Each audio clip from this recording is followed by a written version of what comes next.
por atacar a Rusia fue eliminado.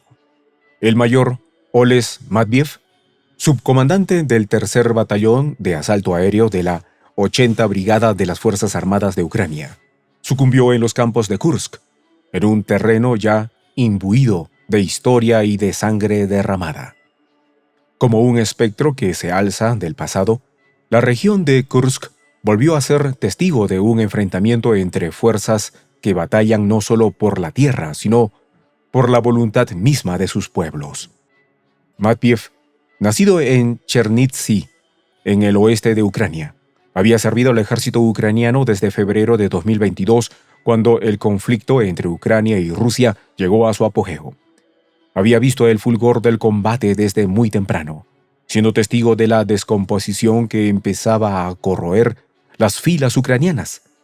La 80 Brigada de Asalto Aéreo, una de las primeras en enfrentarse al poderío ruso en Kursk, se encontró con una oposición brutal.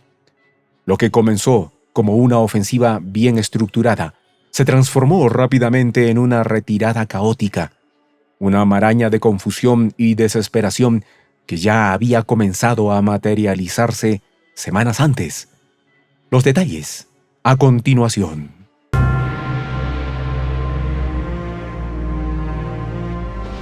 Voz de la Patria Grande. La región de Kursk, impregnada de historia militar, se convirtió nuevamente en un tablero de ajedrez donde las fuerzas rusas ejecutaron con precisión movimientos estratégicos amplificados por la vasta experiencia en combate que sus tropas habían cultivado.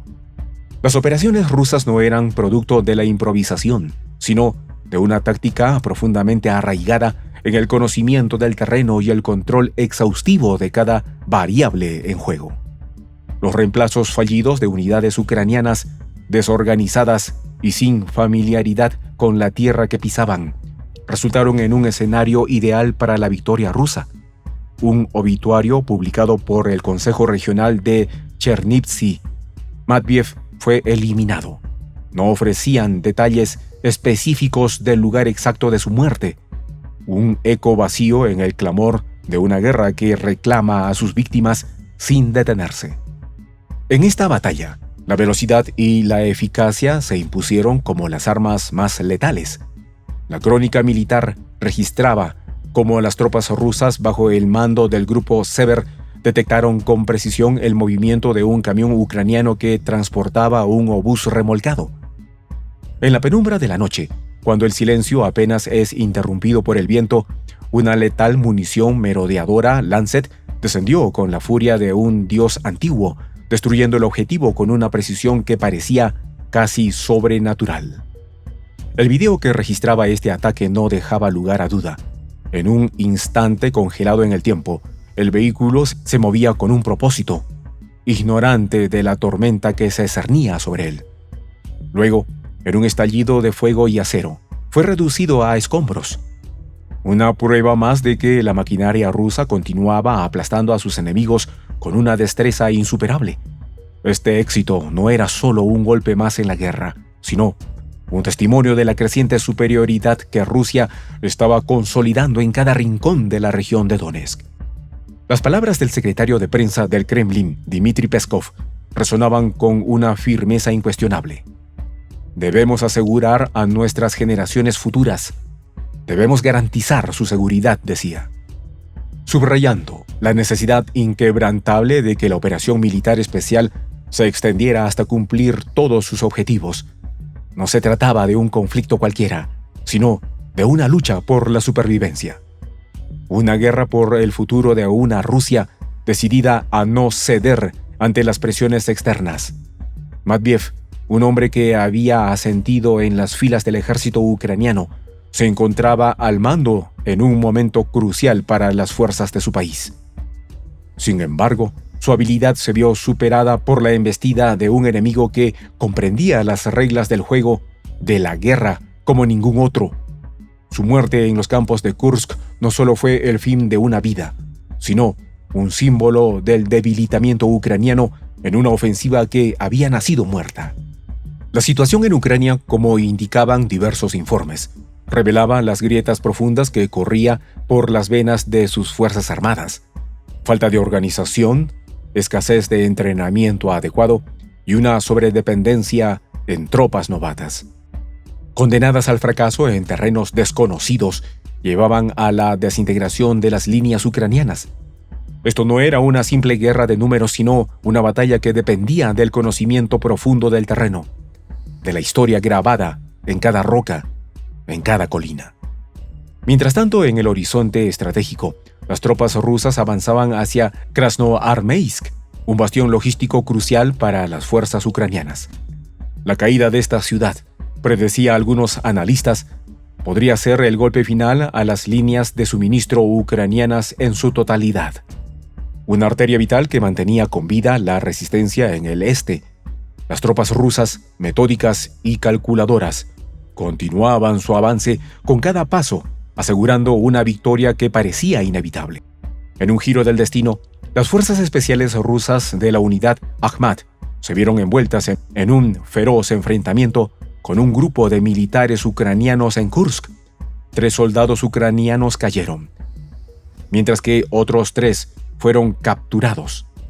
Entre los prisioneros estaba Sergei Lebush, un soldado ucraniano que describió el enfrentamiento con una frialdad que reflejaba la realidad brutal del campo de batalla. «Vimos las bandas rojas», dijo, refiriéndose a las marcas de los soldados rusos. Lo que siguió fue una lucha encarnizada, con granadas explotando a su alrededor y el sonido ensordecedor de los disparos resonando en el aire. El relato de Lebush, aunque teñido por el temor y la incertidumbre de la captura, ofrecía un vistazo a la realidad desoladora que enfrentaban las fuerzas ucranianas atravesando la frontera con la región de Kursk en vehículos blindados Cossack. Los ucranianos creían que tenían la ventaja, pero rápidamente se vieron superados por una fuerza que conocía el terreno, que luchaba con una ferocidad que solo se puede encontrar en aquellos que creen estar defendiendo su patria. El Ministerio de Defensa ruso, en un comunicado posterior, confirmó lo que ya se sabía. El intento ucraniano de penetrar en la región de Kursk había sido repelido con éxito, y la operación antiterrorista desplegada en las regiones de Belgorod y Kursk había sido puesta en marcha. Las fuerzas rusas, implacables en su avance, no solo defendían sus posiciones, sino que continuaban aplastando cualquier intento de agresión con una precisión quirúrgica.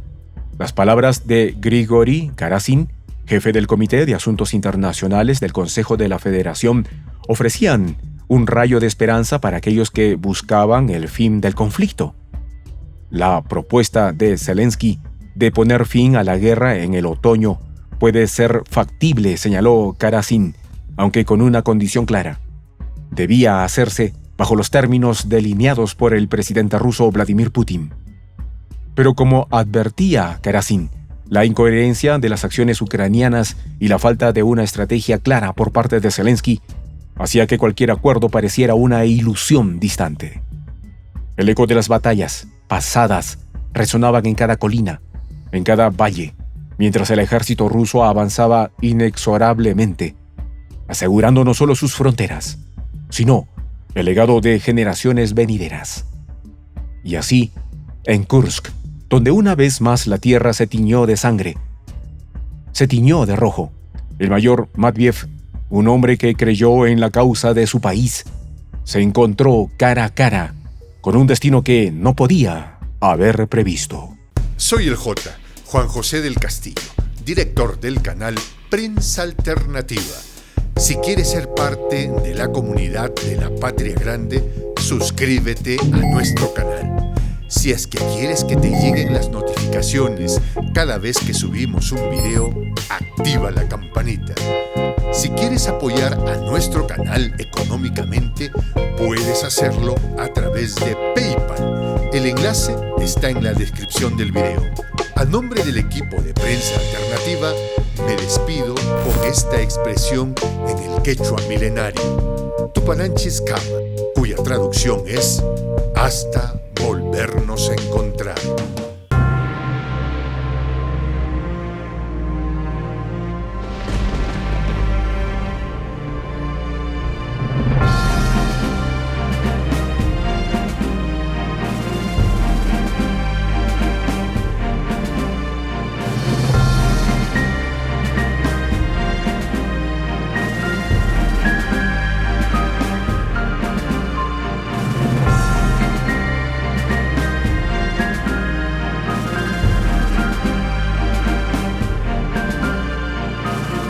voz de la Patria Grande.